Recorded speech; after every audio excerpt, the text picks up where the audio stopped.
What's up, y'all? So we're going to trellis up our tomatoes.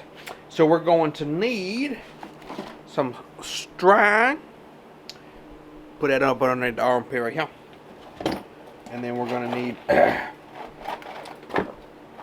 some of these landscape fabric staples. And I'm going to show you why. We're also going to need some skizzers.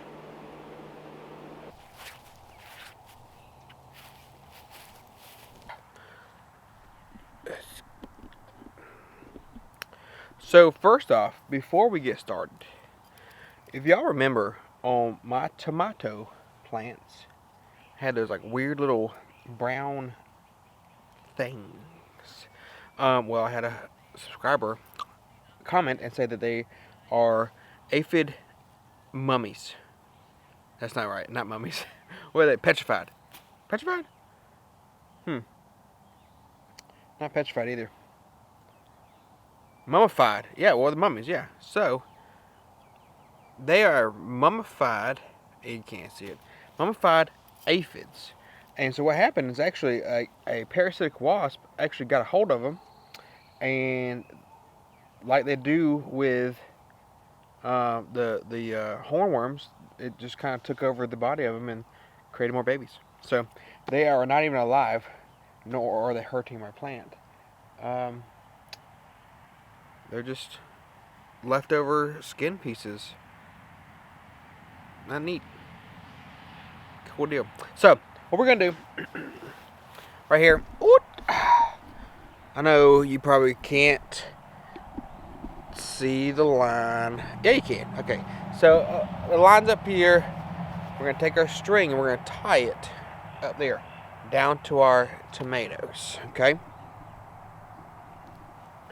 Down to our tomatoes. And that's where the staples come in handy, because we're actually going to tie the string to the landscape fabric staple, and it'll go in the ground, whoop, like that, and pretend it's tied down there, and then it's going to go up all the way to the wire there, and then we can tie the tomato to the string. So that's what we're going to do right now.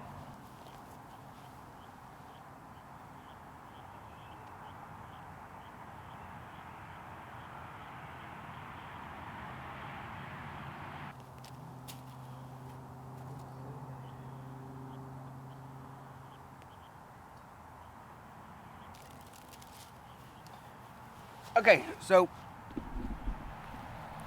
while I do this, you can see cool little lines. While I do this, I kind of want to talk real quick, and we'll lay over me doing this stuff while I talk. That way, it's just not me talking. I just want to say sorry. Okay, sorry if I like presented myself in a way of made you think that like me in this stage of homesteading and life is, you know, because I'm just starting, made you think that I grow all of my own food. Because so I mean, apparently like some people thought that. Of course I do not. It is the plan for one day to grow, you know, at least grow like our meat. And I'm doing the best I can. You know, we have a pig. We did butcher 2 pigs already, but they were smaller pigs, and it's going to take this pig that we have now longer to grow out. So in the meantime, I have to buy pork if I want pork. Same with some chicken. We have meat birds coming.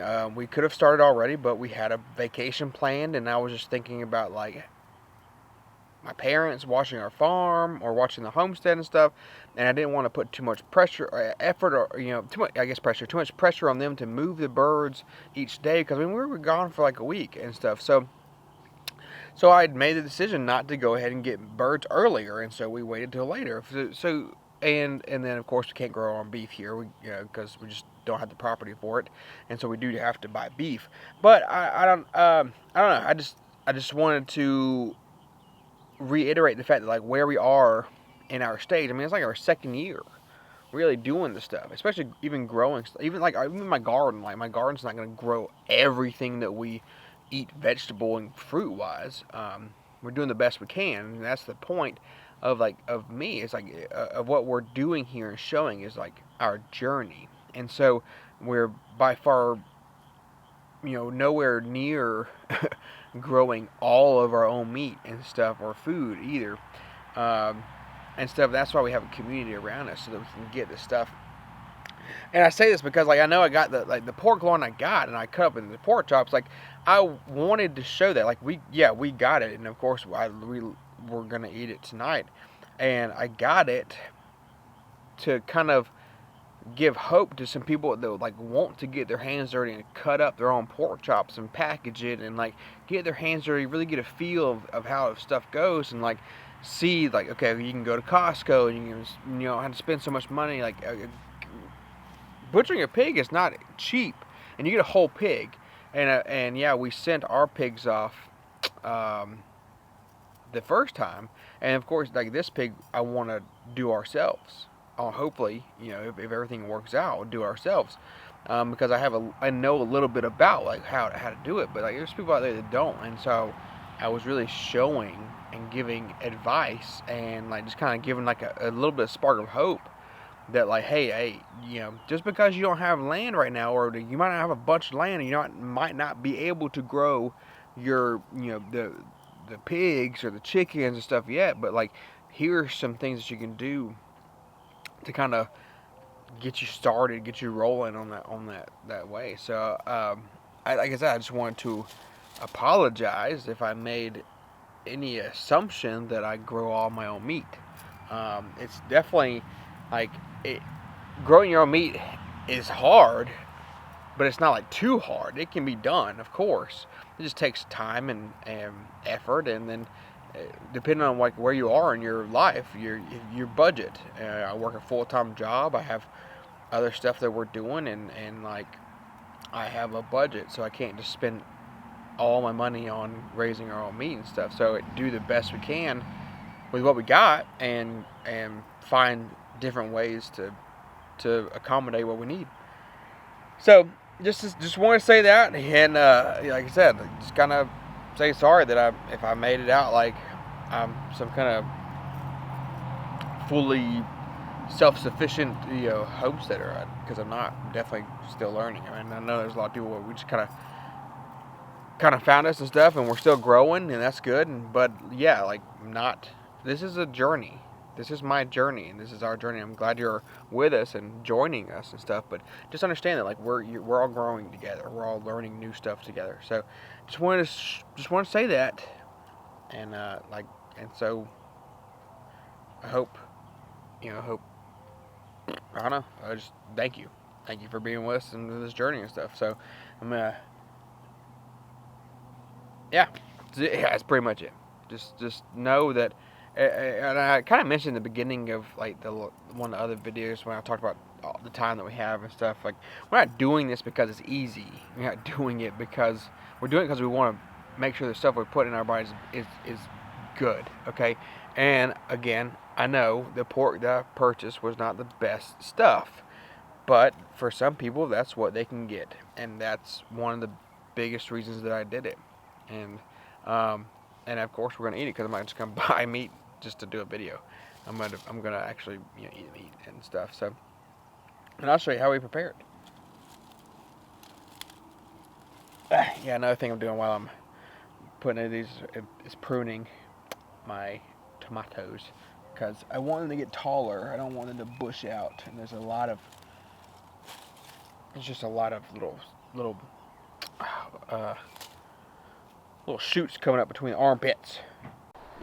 And that right there, ladies and gentlemen, is how I trellis my tomatoes. Of course, I didn't tie them to the string just yet. I'll come back through and I'll do that. I've done it different ways. I'd actually like to get one of those little tape guns that you go around and clip it. But for the time being, I usually just take some more string and tie them to the string. So yeah, now it's time to prepare for dinner. Now that all that's said, here's how I prepare. Stupid. Now that all that's said, here's how I prepare said pork chops. Always pat them down first, get a little excess moisture off of them. That way, honestly, it's just, I saw it in a cooking show one time. Like, hey, pat your meat down. That's what it says. Pat it down. Pat it down. Pat it. Then I take my olive oil, and I just kind of get it all rubbed down. Cause I don't marinate stuff. Like, I used to make actual liquid marinade, but I don't now. I use simple dry rubs. My favorite for pork is the Kinder's Buttery Steakhouse. I'm gonna actually get away from Kinder's because they do use sunflower oil in it. So, but for right now, this is what I use, and it's really delicious.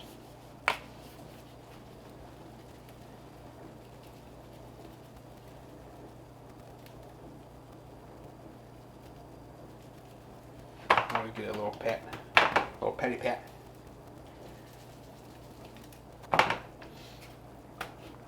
But it really is good, honestly, on pork.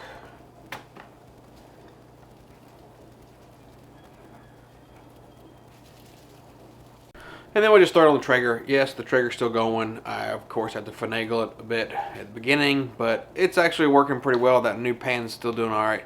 So we'll just throw it on the Traeger, cook it for a bit. I probably put it on about 350 and cook it till it's about, let's say about 150 degrees internal temp.